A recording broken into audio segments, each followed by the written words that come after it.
Assalamualaikum warahmatullahi wabarakatuh. Waalaikumsalam. Apa kabar kawan-kawan semuanya dimanapun berada? Semoga sehat selalu, masih dalam lindungan Allah Subhanahu wa Ta'ala. Amin. Jumpa lagi di sini bersama kami di channel Ngobor. Ya. Ngobrol seputar horor nih, masih bersama Mas Ayung sebagai narator kita. Ya.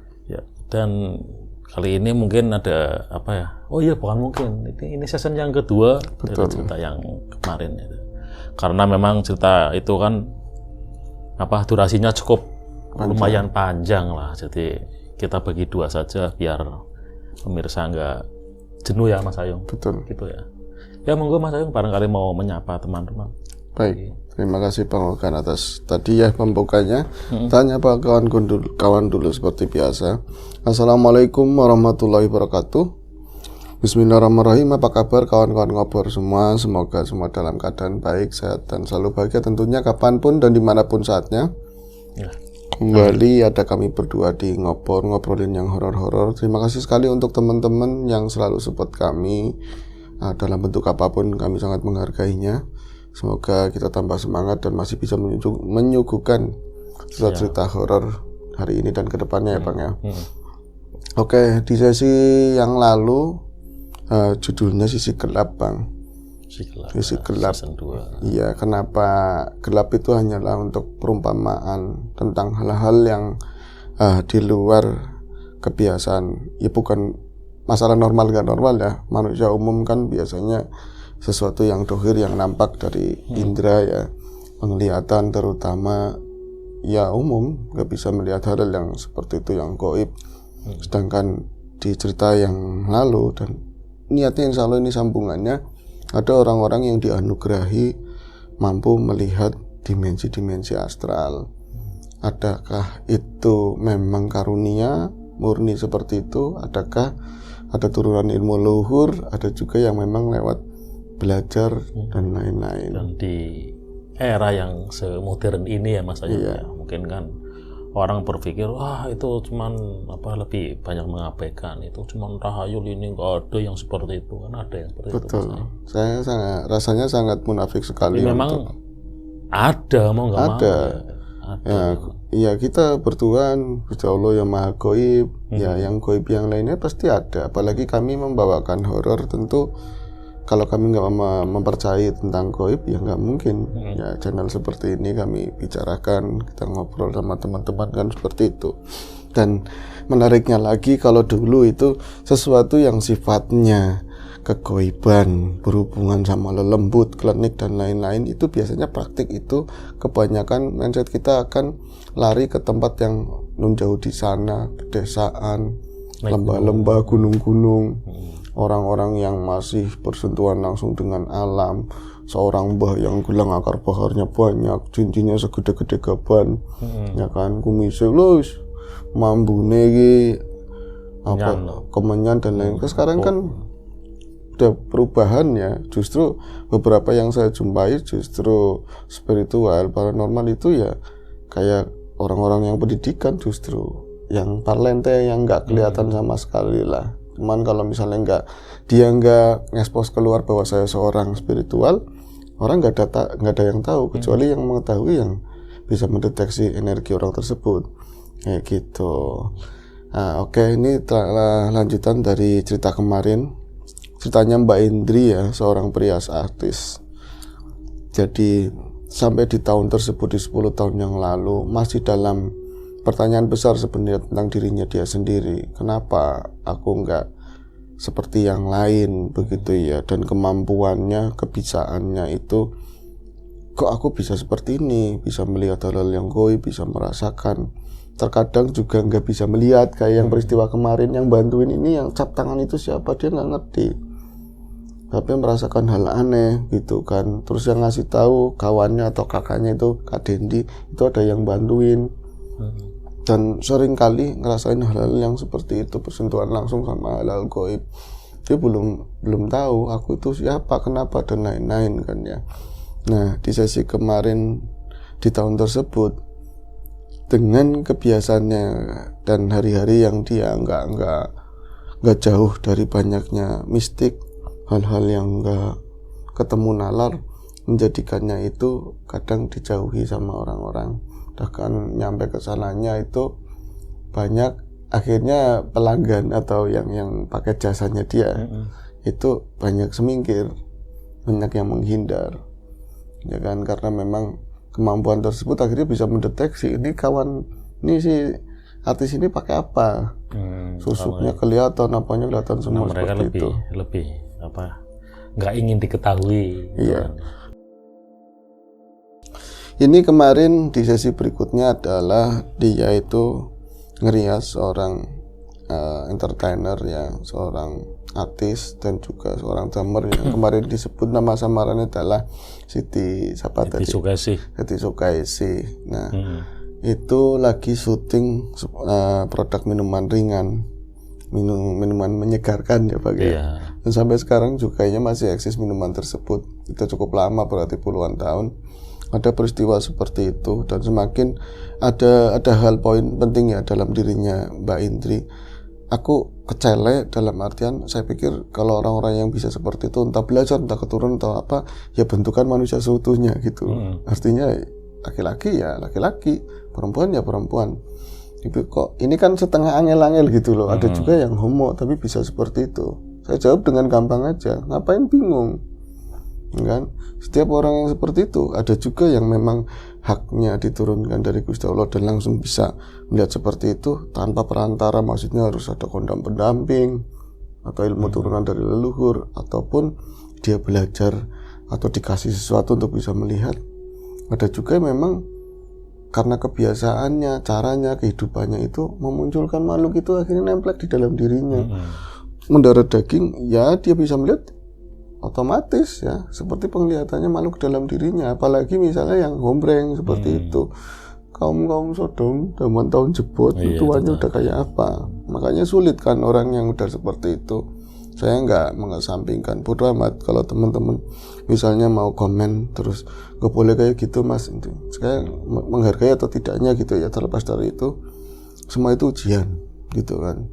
Jadi kalau orang yang memang seperti itu mau dikembalikan ke cowok ya cowok, itu memang agak sulit karena itunya kuat sekali, karena tua begitu loh Bang, powernya kuat. Nah kalau misalnya mas itu kan saya kayak gitu kan terperangkap gitu loh, ada bahasa begitu ya Pak ya. Saya cowok tapi terperangkap dalam raganya, raganya cewek. Memang Gusti Allah bego apa? Gusti Allah nggak tahu. Dia nggak mungkin salah memberikan si cowok yang mana, si cewek yang mana, raganya seperti apa. Itu kan berupa ujian. Apalagi dipengaruhi hari-harinya dulu mainnya sama cewek terus, yang cowok mainnya sama cewek terus. Nah tugasnya manusia ujiannya kan beda-beda. Oh iya, aku cowok, berarti aku katanya seperti itu, berusahanya menjadi cowok, menjadi bukan malahan harus maksain orang-orang semuanya untuk menerima kamu seperti kami, nggak begitu kan? Iya kan, logikanya seperti itu ujiannya begitu. Ada orang yang susah, ujiannya begitu, bukan berarti ketika kita susah nggak ada kebahagiaan. Kalau kita bersyukur ya susah, kita bersyukur ya kita bahagia. Nah itu ujian kita, gimana caranya nyari rezeki supaya kita bisa mencukupi kebutuhan. Yang kaya banget nggak sholat nggak ngapain, itu ujiannya begitu. Begitu juga yang terperangkap katanya, mana ada kata perangkap, untuk emosional Bang ceritanya. Nah ini kembali ke cerita ya. Akhirnya itu dapat poinnya. Ternyata selama ini yang sangat dekat dengan saya, seseorang yang sangat dekat dengan saya, yang selalu ngayomi, ngasih pekerjaan, terus saya ceritakan tentang hal mistik yang aku pikir itu hanyalah teman berbagi dan dia nggak terlalu interest tentang hal seperti itu ya. Hanya dia mengiyakan, ikut komen. Aku nggak ngerti kalau si Kak Dendi itu ternyata paham dan tahu persis, bahkan lebih tahu dari saya karena dia bisa ngelihat nampak dengan jelas yang bantuin saya itu siapa waktu make upin yang terakhir itu. Kemudian waktu berjalan kami tetap berhubungan, tetap bareng jalan sama-sama, tapi untuk setelah saat itu aku lebih membatasi dalam artian ternyata lu bisa ngelihat gitu kan. Situ bisa ngelihat, akhirnya lebih ke obrolan-obrolan yang sifatnya tauhid yang nampak begitu kan. Suatu ketika ini ada lagi ya, ada lagi peristiwa yang akhirnya aku jadi clash. Sebenarnya bukan aku clash, tapi adendinya itu menjauh dari saya. Bahkan sampai saat ini katanya seperti itu. Suatu ketika ada pekerjaan sama artis yang sama dan produk minuman yang sama itu di daerah Kaliprogo atau mana, mungkin teman-teman yang di daerah Jogja itu paham daerah tersebut. Nah, yang jelas kalinya itu Raja Curam turun, banyak bebatuan lah seperti itu. Lelah banget, capek sekali waktu itu, saya nggak ada yang bantuin mas, bawa barang-barang peralatan makeup, koper segala macam, benar-benar lelah banget. Dan saat itu pengennya kalau bisa yang mau pingsan atau apa gitu kan. Belum lagi ya di daerah tersebut ya mistiknya orang Jawa kayak apa. Terkadang entah benar atau enggak, saya lihat ada yang aneh di balik pepohonan, di balik batu. Belum lagi dalam perjalanan. Ya terus terang itu beban untuk saya sendiri, tapi saya coba tak tepiskan sebisa mungkin lah hal-hal seperti itu. Sampai satu ketika prosesi ini syuting pun dimulai. Sebelumnya saya make up, semuanya udah selesai. Terus untuk yang sesi siang berarti kan nanti ada siang sama malam hari gitu ya. Sesi siang ada sedikit sore hari mungkin ya. Jadi si artis ini harus ada tag video di ini sebuah delman. Jadi kayak pelatarannya kampung desa gitu, naik delman kayak gitu kan. Nah, saya lagi duduk, saya standby, pokoknya saya ngeliatin si artis lagi di syuting, semua kru-kru juga dalam kesibukan masing-masing. Tapi saya merasa gitu mas, ada seseorang, entah energi, entah apa, pokoknya ada sesuatu yang saya merasa ada yang memperhatikan saya. Karena dari awal dan di tempat tersebut saya udah benar-benar fokus di pekerjaan saya nggak terlalu merhatiin yang lain. Pokoknya aku fokus di pekerjaan saya. Ada seorang yang memperhatikan saya. Pas ini arahnya dari mana, saya urutin gitu kan. Nah setelah pas saya itu nyari arahnya dari mana kira-kira yang lagi memperhatikan saya, ternyata memang benar ada seseorang. Ada seseorang, dia adalah seorang tua lah ya, umurnya mungkin 50-an atau 52 tahun segitu. Dia memakai ala-ala gitu kan, ala-ala ya di udang-udang begitu. Pakai ikat, pakai apa dengan baju yang ya senada lah seperti itu. Dia itu lagi memperhatikan ke arah saya. Dia ternyata itu adalah ya bisa dibilang mbah atau spiritual yang didaulat untuk mengamankan jalannya syuting tersebut bang, ternyata. Nah saya ketahui kan belakangannya lagi kan, setelah itu dia bakar dupa lah segala macam di situ. Dan ada yang aneh ketika tatapan itu, saya bertatap muka dengan spiritual tersebut, dia itu menyilangkan tangan begini, dan entah itu gue lebay apa enggak, saya lebay apa enggak, kayak seakan-akan dia itu ke saya itu hormat atau membungkuk. Saya ini aneh, orang ngapain sih, jadi risih, si Mbak Indri jadi risih. Terus bodo amat lah, yang jelas itu mungkin paranormal yang mau ngamanin syuting tersebut. Kemudian selesai, akhirnya harus syuting malam hari, udara sana cukup dingin, dan saya berharap gini aja, pokoknya kalau lagi syuting kalau bisa jangan pipis. Jangan pipis, ngerepotin wirawirinya, mau pipis di mana, udah langsung ke alam kan repot begitu ya. Sekali lagi harus bawa barang, turun naik begitu, tempatnya terjal, udah mau nyerah banget, cuman ini kan pekerjaan. Nah itu mau ada tag, ada pengambilan gambar, jadi si artis itu mau syuting di atas rakit bang. Rakit yang sengaja dibikin dari kayu, bambu seperti itu, dengan beberapa kru di sana. Jadi mau syuting di atas rakit. Itu malam hari ya. Sebelumnya itu ada seorang krunya si artis tersebut itu ngomong sama saya, dan itu yang bikin saya sebel sedikit lah. Ngomongnya itu ada nadanya itu rada meremehkan, merendahkan begitu. Tapi maksudnya baik, saya tahu maksudnya baik. Jadi, Mbak Makeup digituin. Mbak alah, mulut tanggal banget. Mbak Makeup, ini kamu kalau mau pipis, mau kencing, mau apa sekarang, jangan sampai nanti, soalnya mau begini-begini kayak gitulah.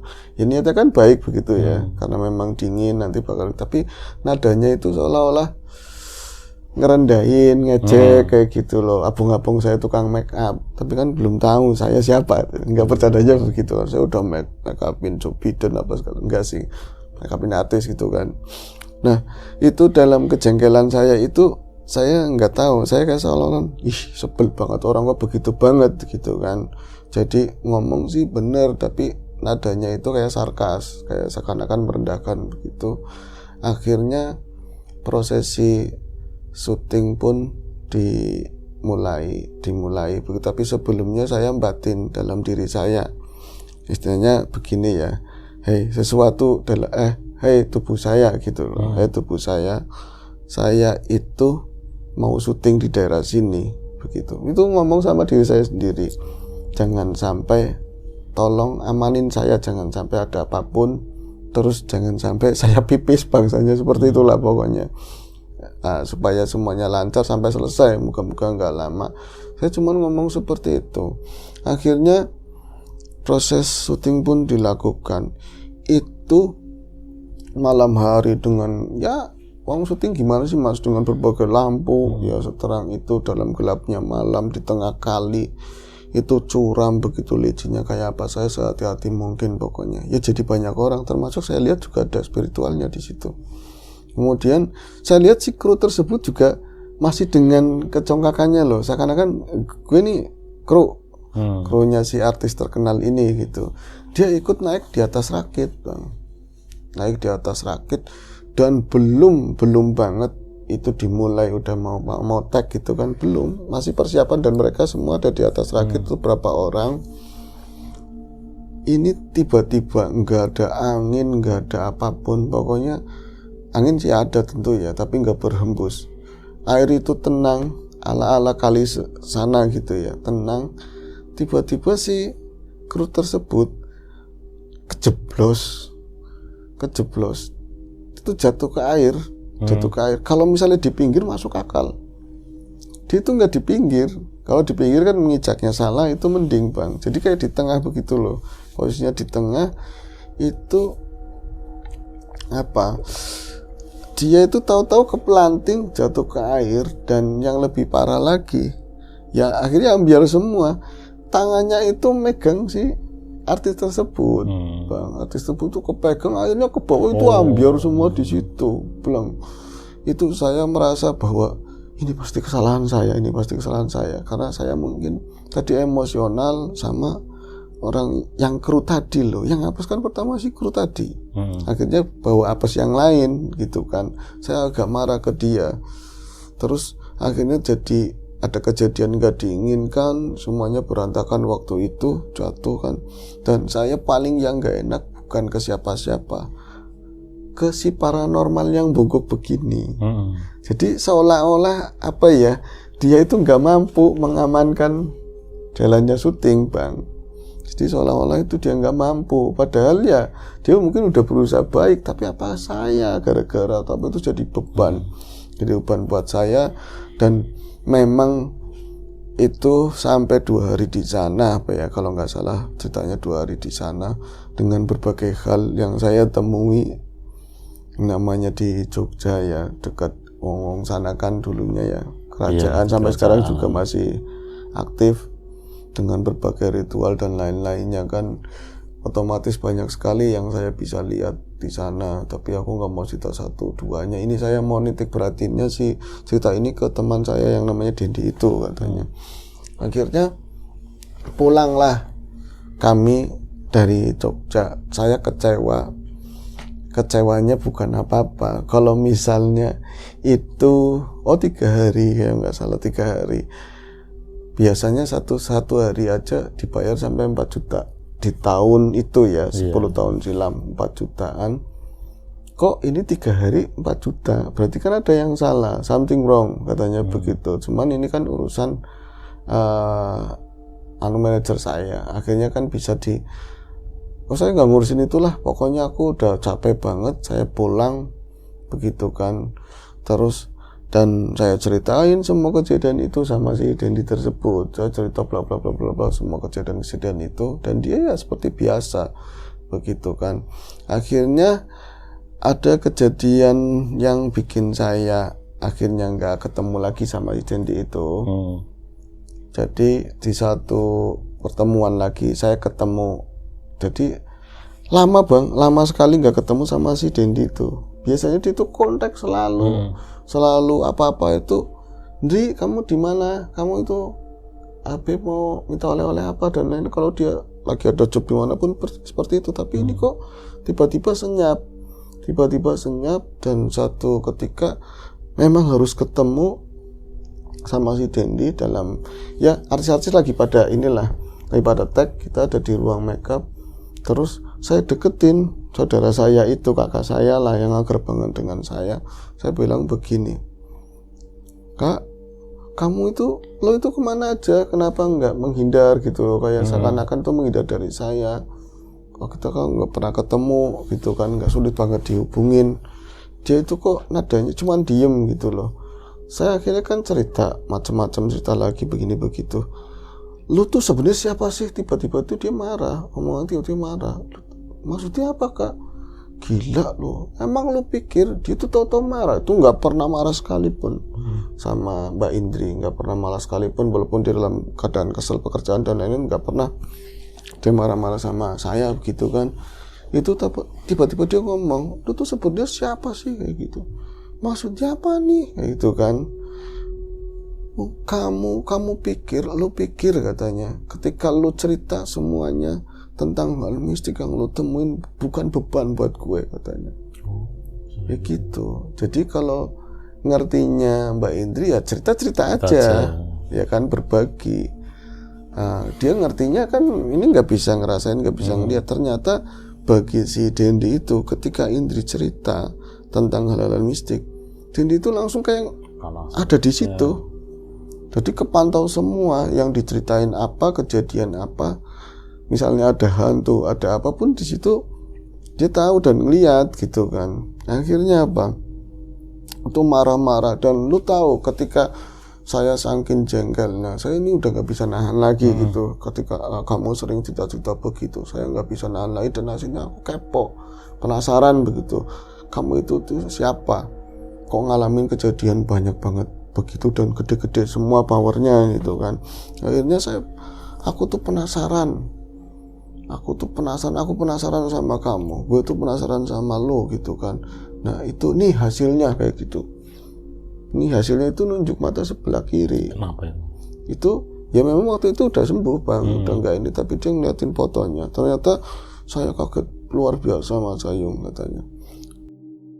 Saya kaget luar biasa. Dalam foto itu nampak matanya itu merah semua. Merah, pola matanya itu merah, nggak ada putih-putihnya, merah kayak beku begitu kan. Bener-bener kayak abis ketiban atau dipukul sesuatu yang keras banget. Terus di sampingnya itu lebam kebiru-biruan semua, hampir sampai ke pipi. Nih hasilnya kayak gitu. Loh, apa hubungannya sama aku kan? Apa hubungannya sama aku? Loh, aku kan nggak pernah ketemu, nggak pernah ngapa-ngapain gitu kan. Terus dia ngomong, ini hasilnya karena gue penasaran sama lu katanya. Lu itu siapa? Kenapa lu begitu? Banyak cerita-cerita begini dan ini akhirnya aku penasaran. Nah ini hasilnya. Itu saya nggak pernah dapat penjelasan apapun dari siapa Kak Dendi itu. Dia cuman udah gue ada kerjaan lain. Dia langsung kayak gitu. Pokoknya apa kalau misalnya gue ada apa-apa lu mau tanggung jawab katanya begitu. Udah itu pertemuan terakhir dan sampai saat ini, sampai dari pertemuan dari itu sampai saat ini nggak pernah ada kontak lagi, dihubungin IG-nya nggak bisa nyambung lagi ya sampai saat ini. Akhirnya kan kayak Mbak Indrinya kemarin bisa kayak gitu, gimana ya Mas katanya begitu. Ya bisa banget. Nah pertanyaannya kayak Mbak Indri, kalau saya cerita-cerita yang goib-goib ke sampean apa sampean juga merasa terbebani sama si kayak si Kak Dendi itu? Ya enggak lah, biasa aja. Kalau saya malah tak kumpulin buat dicerita di ngobrol. Iya. enggak merasa terganggu begitu. Ya enggak, saya kan enggak kayak Kak Dendi kayak gitu. Oh ya syukur. Nah terus yang bantuin saya siapa? Terus yang di dalamnya dia siapa? Kenapa kok penasaran tahu-tahu kentampol? Nah, tampolnya kapan orang saya aja di rumah? Mbak, maksudnya kalau itu dia penasaran berarti dia kan doirnya mengetahui yang jalan itu dalemannya, gitu loh. Dia itu ke sana ngelihat siapa dirinya Mbak, saya bilang. Terus kalah power di sana kalau penasaran, pasti udah ada kisi-kisinya. Ini nggak boleh dilawan, nggak boleh diterjang. Ada inilah batasan, tapi dia maksa. Akhirnya itu digebuk bahasanya seperti itu dan doirnya merasakan jadinya seperti itu. Oh berarti bahaya memang. Siapa saya bilang nggak bahaya kayak gitu. Nah ini cerita dari Mbak Indri tentang kaitannya sama tadi ya, seseorang yang nggak disangka sama sekali ternyata dia memiliki itu, nggak ada cerita lagi. Ternyata itu si Dendi itu siapa itu sebenarnya? Nggak ada istilahnya dari Dendi itu pangeran kegelapan, enggak sih? Enggak, Dendi ya sama sebenarnya kayak Mbak Indri juga, dia ada turunan. Untuk melakukan sesuatu apa keturunan memang? Keturunan kan jadi kan begini Bang, ini tuh sekedar pendapat begitu ya. Kalau teman-teman beda pendapat monggo, jangan dilebih-lebihkan. Kalau orang ada yang komentar, oh sesuai syariat begini, loh ini ngobrolin horor ya ceritanya horor, ya. Jangan dihubungin seperti itu, semuanya kan pendapat. Jadi apa? Di turunan keberapanya begitu kan ada orang yang paham, pintar, logikanya orangnya meninggal, ilmu itu kan gak mati. Ya yang megang siapa? Ada misalnya jin dalam bentuk apa, nyari keturunan yang pas, yang sesuai, nemplek di tadi Dendi. Begitu juga sebaliknya gitu kan. Nah, seperti itu. Akhirnya kan wong ada gituannya, ya bisa melihat Bang, bisa merasakan yang seperti itu. Ya ada yang gini, yang ya pernah aku alami juga, pernah ceritanya. Yang kalau temennya cerita di sini pas ini merasa nggak nyaman gitu. Betul. Seperti itu ya. Kan ada yang beli, ada juga yang memang laku spiritual, ada juga yang memang faktor keturunan, ada yang diturunkan. Kadang-kadang kan orang bangga banget, ya kan. Dulu saya pernah bangga terus terang. Misalnya ada kayak gitu, turunan saya dulu ini pernah jadi orang pintar, jadi atau orang bisa misalnya gitu ya. Terus ya pantas putune iku ya kan, anaknya itu atau cucunya siapa. Tapi kan yang diturunkan nggak pernah tahu itu apa gitu kan, dalam bentuk apa. Makanya ada pertanyaan itu ya, kalau misalnya bisa diselaraskan terus bisa membantu orang lain ya monggo, tapi tetap aja namanya sisi lain. Ya kan, bukan diri kita, apalagi golongan yang seperti itu tetap nanti bisa membelancengkan kita secara pelan-pelan, secara halus. Tugas kita ya memurnikan diri begitu loh. Nah, kalau misalnya bisa ngeliat bisa apa ya, karena kita bersih, maksudnya kayak air dalam gelas, kita ngeliat ya karena terang kayak begitu Bang. Ya PR buat semuanya sih, buat teman-teman yang lagi yang ada kaitannya hal seperti itulah. Ini cerita dari Bu Indri itu, cuman untuk menjawab pertanyaan kenapa sih orang yang lekong-lekong kayak gitu juga ternyata banyak yang seperti itu. Ya iya, siapa aja ya adil lah, bukan yang normal aja itu. Ini cerita mungkin agak ambigu atau gimana ya, cuman ya saya mohon diceritakan Mas. Iya, mungkin ada hal baik yang bisa sampaikan, gitu aja sih Bang. Itu aja Bang.